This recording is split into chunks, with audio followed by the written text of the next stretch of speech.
Hello everyone, আপনাদের কাছে নিয়ে আসলাম ছোট একটি মিনি ব্লগ।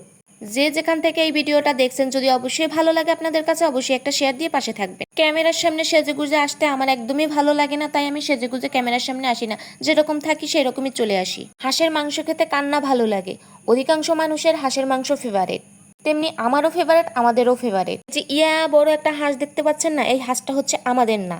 যাই হোক, হাঁসের কাহিনীটা বলতেছি। হাঁস দেখতে কার না ভালো লাগে? হাঁস দেখলে কার না লোভে পানি আসে? কিন্তু কি আর করার, সামর্থ্য নাই। নুন আনতে পান্তা ফুরায়, এত বড় হাঁস কেনার সামর্থ্য আমাদের নাই। এই বাজারে সবজি কিনে খাইয়া লইয়া পইরা থাকি, এটাই অনেক কিছু। তারপরও বলি যাক আলহামদুলিল্লাহ।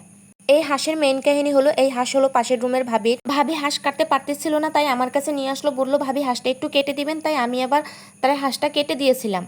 এত বড় হাঁস দেখে ভীষণ খাইতে মন চাইছিল যে একটু হাঁসের মাংস দিয়ে ভাত খাই দুইটা। তারপরে ভাবিরে বললাম, ভাবি আমাদের এক ভাগ দিয়েন। পরে ভাবি রাজি হয়ে গেল, এক ভাগ দিল। কেটে কুটে বেছে নিলাম। যাই হোক, আপনাদের তো বলাই হয় না এটা কি হাঁস ছিল। এটা ছিল চীনা হাঁস, আমাদের ভাষায় বলে চীনা হাঁস। আপনাদের ভাষায় কি হাঁস বলে জানি না, কমেন্টে জানাবেন অবশ্যই। হাঁস কাটতেছিলাম আর তার সাথে গল্প করতেছিলাম। সে হচ্ছে বড় লোকের মেয়ে আর আমরা হচ্ছে গরিবের মেয়ে ভাই।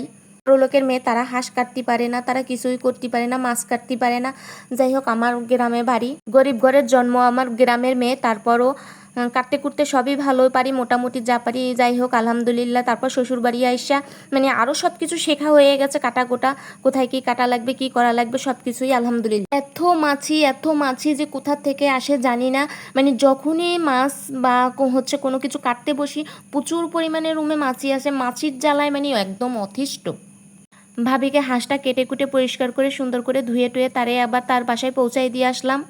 দিয়ে আসার পরে আমার ওইদিকে রান্নার সময় হয়ে গেছে, তাই রান্না করতে আসলাম। আপনাদের সাথে শেয়ার করলাম আজকে কি কি রান্না করলাম। অনেক দিন ধরেই এভাবেই ডিম দিয়ে বেগুন ভাজি করতে খুব মন চাচ্ছিল, খাইতেও মন চাচ্ছিল। প্রথমে বেগুনটাকে গোল করে কেটে মাঝখান থেকে কেটে নিয়েছি আলাদা করে, তারপর ওইটাকে কুচি কুচি করে নিয়েছি, তারপর পেঁয়াজ কুচি, কাঁচা জাল কুচি এবং ধনিয়া পাতা কুচি দিয়ে পরিমাণ মতো লবণের গুঁড়া, হলুদের গুঁড়া এবং একটু ধনিয়ার গুঁড়া, সাথে দুইটা ডিম ফাটিয়ে দিয়েছিলাম। তারপর ওইটারে মেখে ভালো করে 10 মিনিট রেস্টে রাখছিলাম। রেস্টে রাখলে ওটার ভিতরে লবণও ঢুকে আর ডিমটাও ভালো মানে একদম ভিতরে ঢুকে।